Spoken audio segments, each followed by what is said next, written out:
Bet365 sponsors the 59th Minute FPL podcast, and they stream over 150,000 live sporting events every year, connecting you to every game that matters.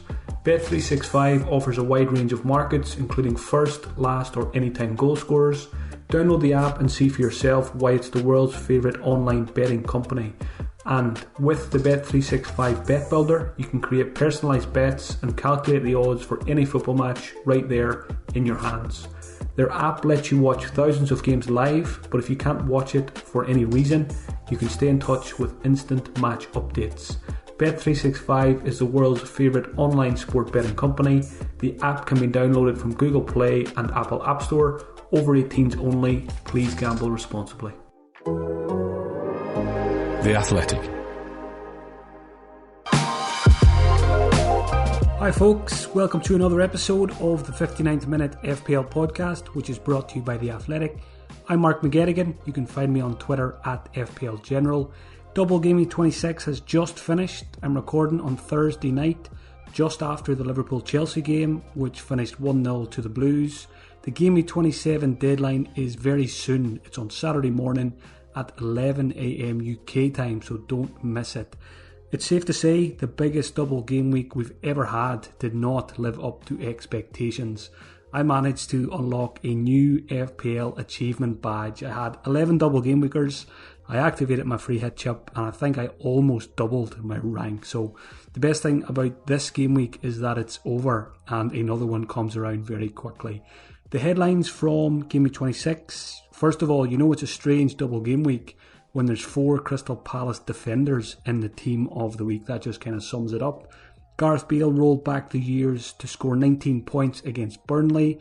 Harry Kane managed just 1 goal and no bonus points in the double game week. Manchester City conceded in both games, but John Stones and Ruben Dias did get on the score sheet. Mikel Antonio wiped out one of those Man City clean sheets, and he's going to be a popular transfer in this week, with Leeds up next and a fixture in blank Game Week 29. Brighton managed not to score again despite having 2 penalties. Emi Martinez had a decent double game week, scoring 12 points, but the Leeds guys disappointed, particularly for those who bench boosted with the likes of Dallas, Rafinha and Bamford. Bit of deja vu there. I think it might have been Game Week 19 where the exact same thing happened. Harvey Barnes picked up an injury in the first of Leicester's doubles, so what a nightmare -4 that was for me and for many others. Manchester United failed to score in both games, but they did manage to keep 2 clean sheets, so well done if you get on the likes of Harry Maguire and Luke Shaw. And finally, Richarlison made it 4 goals in 4 matches as Calvert-Lewin let us down again. If you're not yet subscribed to The Athletic and would like to do so, follow the link theathletic.com/FPL pod to get the latest sign-up offer, which is for just £3.99 a month. You'll get ad-free versions of the podcast on the Athletic app. Before I do the shoutouts for Game Week 26, I think I might have said I activated my free hit chip for double Game Week 26. Of course it wasn't. It was the triple captain chip on Harry Kane. So the less said about that, the better. 1 goal, no bonus points. Could have been a lot better. But hey, it could have been Sadio Mane from last season. So we won't complain too much. Quite a few shoutouts this week, as it was a double game week, so plenty of opportunities to join the 59th Minute Club.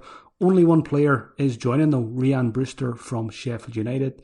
Welcome to the club, grab yourself a beer and please sit 2 metres away from the other guys and enjoy yourself.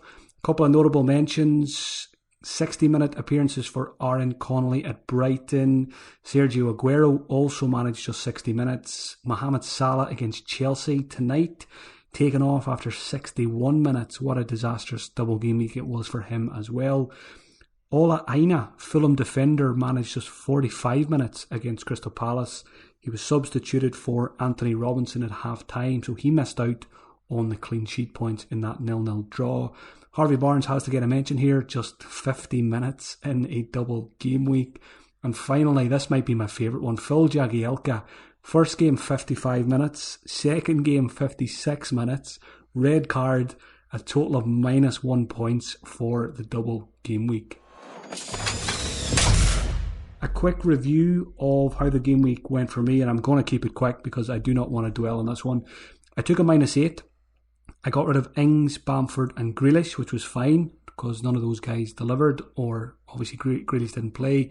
I brought in Kane, triple captain them, so that was okay. But the other two hits were a disaster. The Ings to Kane move was always the plan, so that was the free transfer here. I took the -4 to get Calvert-Lewin and Harvey Barnes, and we know what happened there. So those two -4s did not work out. I've scored 81 points. Factor in the -8, it was a very frustrating 73. I was hoping I was going to be 173 points, not just 73. Red arrow from 2.8k to 5.2k, so slipped outside the top 5k, but not to worry. 12 game weeks to go now, I think. Wildcard still to play, so I'm still hopeful of a top 1k finish. The good and the bad. The good is pretty short this week. My triple captain didn't blank. I guess I can take that as a positive. He got 24. Diaz got 12. And Martinez also got 12. And the rest come under bad this week. Nothing from Cancelo, Loughton, Barnes, Bruno, Salah or Calvert-Lewin. Watkins only got 7, which is not great in a double game week. And also Gundogan with just 6. Like I already mentioned, best thing about this double game week is that it is now over. A watch list update now. Players I've removed following Game Week 26. Jamie Vardy, 2 blanks in the double game week. Leicester have lots and lots of injury issues, so I'm not interested in Vardy at the moment. Marcus Rashford, similar reasons, 2 blanks in the double game week. I've got Bruno, which is a big talking point this week. A lot of people thinking about selling Bruno because United have a tricky run and they've got the blank in Game Week 29. So, I'm probably selling Bruno's in my thoughts like many others, so definitely won't be bringing Rashford in anytime soon. James Maddison's gone because of his hip injury. Ola Aina, I've removed him from the watch list as well because of that half-time substitution. And Marcus Alonso as well didn't play against Liverpool, so he's always a rotation risk, so I don't fancy buying him. Players added to the watch list. 2 strikers, Richarlison for obvious reasons. He's the man in form at the moment. Possible double game week 28. Patrick Bamford, who I sold last game week, will come back into my thoughts when blank game week 29 rolls around. I think it's going to be between Bamford and Antonio for me when game week 29 rolls around. Midfielders added. Jack Grealish is back in my thoughts because it seems like he could be back soon, possibly even this weekend. Let's see what Dean Smith says on Friday. Not that we can really trust what he says anyway, given what he probably thinks of FPL managers now. Gareth Bale, back on the watch list. Didn't think that would ever happen again. Good to see him back in the Premier League. Good to see him back scoring goals. Bale's 9.3 million. Heung-min Son is 9.5 million. Heung-min Son plays 90 minutes every week. Gareth Bale doesn't. So I still think in a straight shootout between Son and Bale, Son is the one to go for. But, you could possibly double up if Bale's fitness holds up. I think he was taken off after about 60 or 70 minutes in both games in the double game week. So that tells me he's still not able to play 90 minutes regularly. So, if you don't have either, I think Son is the one to go for. But definitely Bale is one to keep an eye on. Big differential.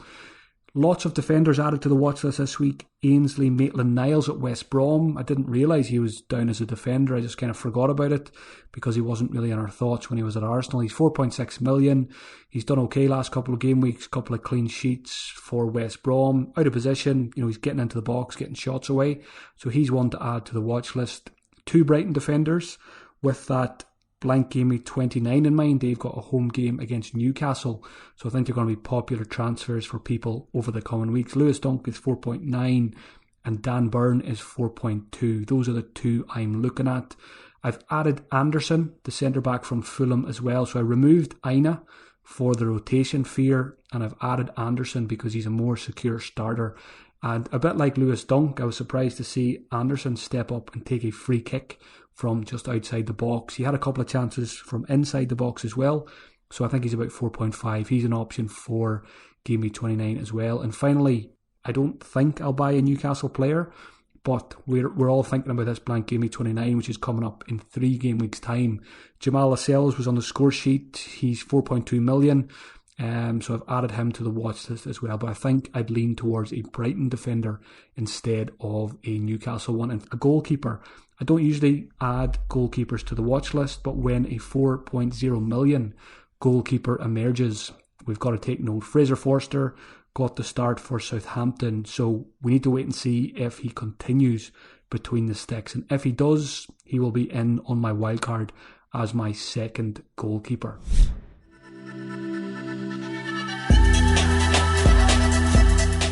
We're brought to you today by the BMW 1 Series. The BMW M135i xDrive's 2-litre engine does 0 to 62 miles per hour in 4.8 seconds. Its dynamic design includes LED headlights and unique 18-inch alloy wheels and M Sport seats. It also comes with all the innovative technologies you'd expect of a BMW, with a 10.25-inch control display with an intelligent voice-commanded personal assistant and optional upgrades such as gesture control and full-colour head-up display. It's never been easier to buy your perfect BMW 1 Series online. With the BMW New Car Locator tool, you can search, reserve and buy your new BMW all online. Try it for yourself by searching BMW New Car Locator. The BMW 1 Series. Meet the one. Subject to availability, T's and C's apply.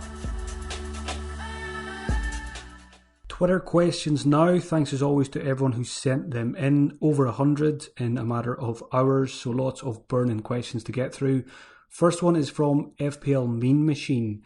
Considering Manchester United's upcoming tough run of fixtures from Gameweek 27 to Gameweek 31, is it now the right time to replace Bruno Fernandes with other premium/differential assets like Son, Bale, De Bruyne, Aubameyang and bring him back after Gameweek 31, or do we keep him given his high ownership?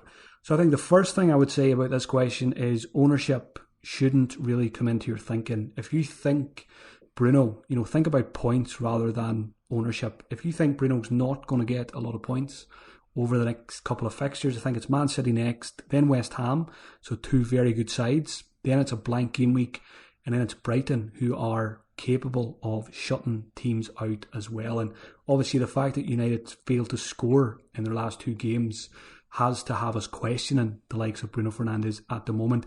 I think the big one here is we're probably not going to captain him in any of those next 4 game weeks.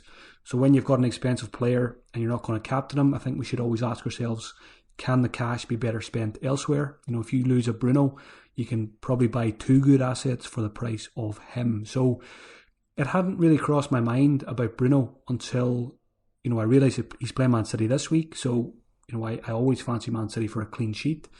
So I'm not expecting much this week. Then it's West Ham, which is tough. And some of the other options here that Mean Machine mentions, I don't own Son. I'd like to get him back. He hurt me in the double game week. I want him for game week 29. So a move from Bruno to Son for the next couple of weeks sounds pretty good to me. I think it's easier for people like myself who've still got a wild card, because it's easier to get Bruno back then in game week 31 or game week 30, depending on when you play that wild card. So I think Bruno's going to be sold by a lot of people this week, and I think it's perfectly viable given the reasons that I've mentioned. So yeah, I would probably go Son if I didn't have him. Bale to me is still slightly risky. I would go to De Bruyne before I would go to Bale if I didn't already have 3 City players. Aubameyang, not really interested. Didn't like that he was benched in the last game. They could start to prioritise the Europa League over the next couple of weeks. So yeah, Son or De Bruyne for Bruno sounds fine to me. Or let's say you wanted to get yourself a big striker like Harry Kane and you need to lose Bruno to do it. I think it's fine. One of those where I say this very often and it probably annoys people, but it's probably fine to keep Bruno, also fine to sell him. And I think as we get closer to Saturday morning, there is a chance I might do it myself, and it would be for Heung-min Son if I don't bank my transfer. Question from Krishna Kumar. Is a Spurs triple up a good option for the rest of the season? And if so, assuming I already have Kane and Son, who would you suggest for the third pick? Would it be Reguilon or Gareth Bale? So I don't really fancy a triple up. I think a Spurs double up is enough. I think if you go Bale, Son, Kane, it feels like a lot of eggs in one basket, and we know they're capable of, stuttering in certain matches, like the Fulham game. 1 goal against Fulham, we were hoping for a lot more. So when they only score 1 goal, which is quite often, you don't really want to have 3 attackers from their team because quite simply, only 2 of them can be involved in the goal. So Reguilon as well, don't like that because he only got 1 game in the double game week. As long as Ben Davis is there, there's always a chance of rotation for Reguilon. As much as I would love to buy him, he's really good going forward, but we can't rely on him to start every week. So when it comes to Spurs, for me, it's still just a double up rather than a triple up, and it's Kane and Son. FPL Doctor asks, with half an eye on blank game week 29 guiding our transfer plans, how many players should we be aiming to have playing in that week? So, I mean, if you look at the fixtures for blank game week 29, they're pretty awful. There's only 4 games. It's very likely to be a pretty low scoring game week. It could be absolutely dreadful. Let's say the 4 games all finished 1-1 with, pretty unlikely goal scorers. It could be one of the lowest averages we've ever had in FPL. And I think there's a good chance of it being a really low scoring game week. So I always say when it's a blank week, make sure you have the key assets and make sure you have a good captain. And after that, it doesn't matter too much how many players you have. I think it's absolutely fine if people want to focus more on the next 2 game weeks and not worry too much about game week 29, even if it meant you only had, 5, 6, 7 players in the blank. For me, I think I'm on 5 at the moment, and I probably will end up using my next 3 free transfers before then to get to 8. I think 8's a good number to aim for, but I wouldn't break your neck trying to get there. If you've got 6 or 7, make sure you have Kane and Son if you can. Maybe a Brighton defender. I was going to say Martinez, but you don't even really want Martinez. Or you don't need Martinez if you're backing Kane and Son to do well in that game week. So yeah, my main advice for 29 is don't stress over it. We're all going to have pretty weak sides that week. And even those who go in with 10 or 11 players, there's no guarantee that they're going to score well because it could be a very low scoring game week. I would aim for 8 if you can. Question from Rodrigo. For those of us with no free hit left, should we now focus all our transfers into getting more players for blank game week 29, or will that strategy result in lost opportunities over the next 2 game weeks? So yeah, very good question. And what happens to all of us when there's a blank game week or a double game week? We get tunnel vision, we focus on that week and we forget what's happening before then. So I was glad this question came in because it forced me to go and have a look at game week 27 and 28 in isolation and forget about game week 29 for a moment. And my takeaway from that was, usually I would say to people, don't ignore what's happened beforehand. But I filtered on the fixture ticker by fixture difficulty. So which teams have the best fixtures for the next 2 game weeks before the blank? And they are Man City. Most of us have 3 already. Leicester, lots of issues there, so we're not really in a rush to buy their assets. Newcastle, who are Newcastle. West Brom, who are West Brom. Aston Villa, most of us have Martinez and maybe one other as well, Watkins or Target. Some people have probably held on to Grealish. And then Liverpool, who are struggling themselves at the moment. So those teams I mentioned, those are the teams with the best fixtures for the next 2 game weeks. I'm not in a rush to buy players from any of those teams. Obviously Aston Villa do feature in 29, so once Grealish is back, I think that will be a popular transfer in for people. I may end up doing that myself next week if he features this weekend. So usually, like I said, I would say don't ignore the 2 weeks beforehand, but I think on this occasion, I think it's absolutely fine to focus our free transfers between now and 29 on those teams who play in Game Week 29. Next question is from Paul. Would you rather have a Brighton defender or Antonio for Game Week 29? This is probably a decision a lot of people will have to make. Brighton play Newcastle at home, so you'd like to think there's a good chance of a clean sheet there.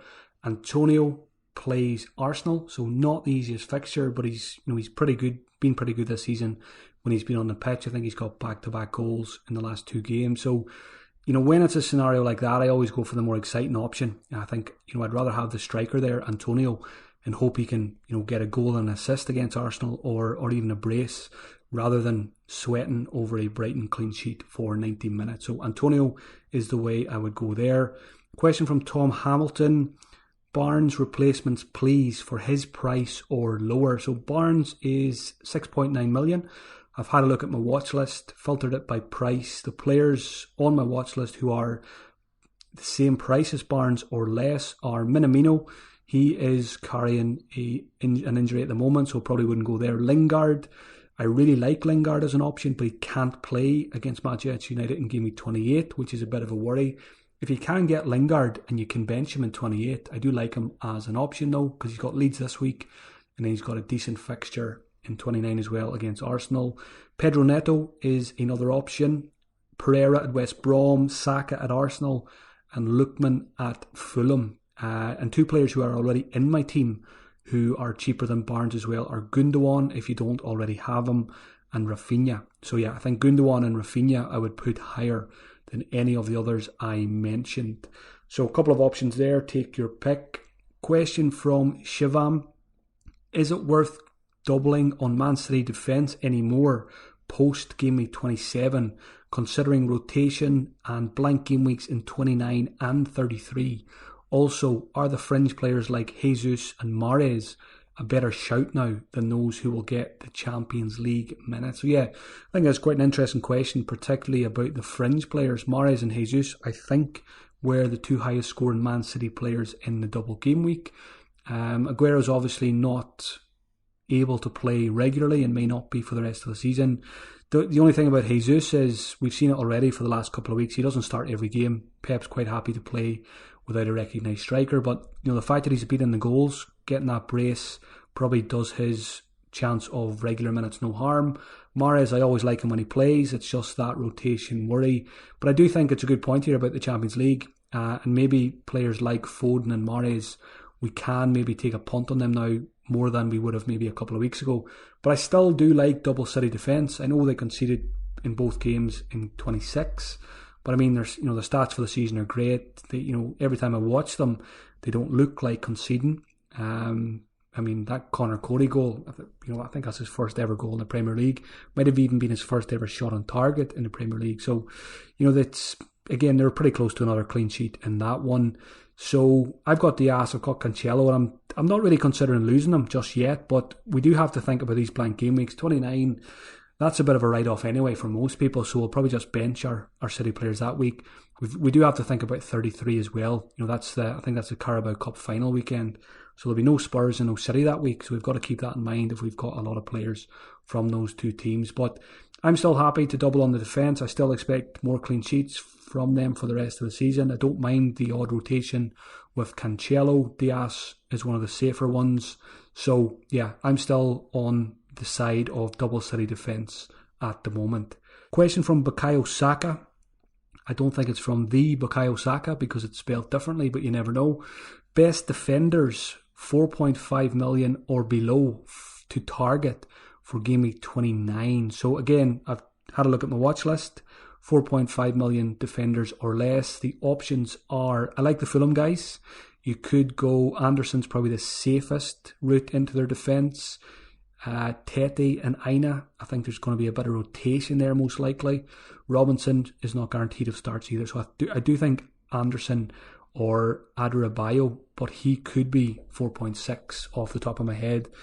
Dawson at West Ham is 4.5, big goal threat from set pieces. West Ham really good defensively this season, so I like him as well. Dan Burn at Brighton is only 4.2.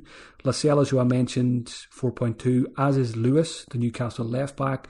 And one to keep an eye on between now and 29 is Pablo Mari at Arsenal. He's 4.4, started the last two games, so if he plays the next two, then I think quite a few people might buy him for blank game week 29. Question from FPL Aiden: what key players are you targeting for blank game week 29? So yeah, it's crazy. This always happens. We're going into game week 27, but all the questions this week are about game week 29. That's just the nature of the game. So I've got 5 players currently for 29. I've got Martinez, Soufal, Rafinha, Kane and Watkins. So they're 5 pretty decent options to have. Who are my targets? So I've got 3 free transfers between now and then. I think I'm going to have a decision to make between Antonio or Bamford, and I probably won't make that move until 29 from Calvert-Lewin. Then I'll want to get Heung-min Son in somehow, and my third one will probably be a Brighton defender. Lewis Dunk is the one I would like to get, but for budget reasons I might have to settle for Dan Burn. I mean, Dan Burn is not the sexiest FPL pick, but at 4.2 million, hopefully he can do a job for us in the blank game week. The guy's about 7 foot tall as well, so it's about time he started scoring more goals from set pieces. But I mean, what is it? It's about 70 shots Brighton have taken the last couple of weeks and have scored one. So yeah, it's probably hoping for a lot that Dan Burn is going to start scoring for us. Final question from this week is from Pranaya. Is Alex McCarthy worth keeping? Well, he's not keeping anything at the moment because he's not playing. What would I do if I had McCarthy? I suppose it depends if he's your only playing goalkeeper. I think if he is, you've probably got to let him go because you risk having no goalkeeper for game week 27. It is a double game week for Southampton, so it's come at the wrong time, him losing his place to Forster. So yeah, if he's your only keeper, I would sell him this week. If you've got another keeper, let's say, a Martinez, a Pope, an Areola, anyone really who plays, I would probably start McCarthy for the double game week. If he doesn't play the 2 games, your sub-keeper will come in. But yeah, certainly if he's your only keeper, it's a problem that needs to be fixed. Support for the 59th Minute podcast is brought to you by Manscaped, the best in men's below-the-waist grooming. Manscaped has just released their brand new cologne to help you feel good and smell good all over and at all times. Everyone knows Manscaped has the perfect package for all of your below-the-waist grooming needs, but they didn't stop there. Complete your grooming game with the new refined cologne signature sent by Manscaped. And be sure to check out the Perfect Package 3.0 with all the essentials for your below-the-waist grooming needs, including the lawnmower trimmer. Manscaped is trusted by over 2 million men worldwide, so why not join the movement today? Get our new cologne along with the rest of our below-the-waist grooming products with 20% off and free shipping by using the code EPL20 at manscaped.com. That's 20% off with free shipping at manscaped.com. Look good, smell good, and feel good with Manscaped. Game week 27 captaincy now. Double game week for Manchester City. So I think it's got to be a Manchester City captain this week. Which of them will play twice? Who knows? Ederson probably. Diaz possibly. After that, who knows? I've got Gundogan, Diaz and Cancelo. I think Gundogan is going to be probably the most popular captain this week now, given that he only played about 10 minutes against Wolves. I think I've got it on him at the moment, and there's a good chance it will stay there. I think if you own Sterling or De Bruyne, they're very viable options this week as well. I think Ederson, even if you have him, I would quite happily captain him because you'll get the 2 games. The other options, Harry Kane or Son against Crystal Palace at home. I think that's a pretty good fixture for those guys. Kane annoyed me in the double game week though, so that's probably why I'm not going to do it. Salah and Mane play Fulham at home. Fulham, like we've seen against Tottenham, they don't ever concede too many goals. And Liverpool obviously struggling for goals themselves at the moment, so that puts me off those guys. One player I really do like for captaincy this week, but I don't own him, is Mikel Antonio, home to Leeds. Anytime I'm talking about captaincy, I always look to see who is playing against Leeds because we know they always give up plenty of chances. So if you own Antonio and you want to do something different, I think he's a pretty good captain this week. But for me, I think I will be on Gundogan. And Diaz is probably higher in my thoughts than Harry Kane is at the moment. Transfers for game week 27. Despite a disastrous double game week, my team looks okay for 27. So I could end up banking a transfer. It's always hard to bank a transfer when you've had a bad game week, but quite often it turns out to be the best thing to do. If I do make a transfer, the options are Bruno to Son. As mentioned, won't captain Bruno next couple of weeks. Tough fixtures, got the wild card to get him back. Calvert-Lewin to Antonio is something I would like to do, but when Calvert-Lewin has a possible double game week 28, it's quite hard to let him go. Harvey Barnes to Lingard I like as well, but I need to check if I can get away with benching Lingard in 28 as he can't play. Saka's an option, Lookman's an option, or maybe get Son for a -4 from Harvey Barnes and keep Bruno. The simplest transfer is probably get rid of James Justin and get a game week 29 defender, Dunk, Burn, Lascelles, Dallas or Dawson.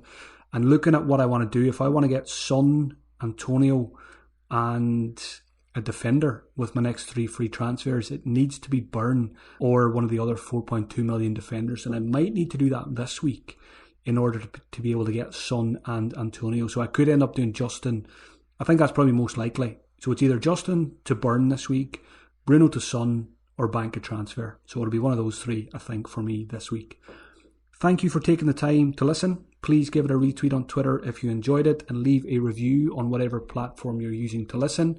If you'd like to hear more from me before the deadline, check out patreon.com/FPL General. Best of luck to you all for Double Gameweek 27, and have a great weekend. I'll be back on Tuesday to preview Gameweek 28. Talk to you then. The Athletic.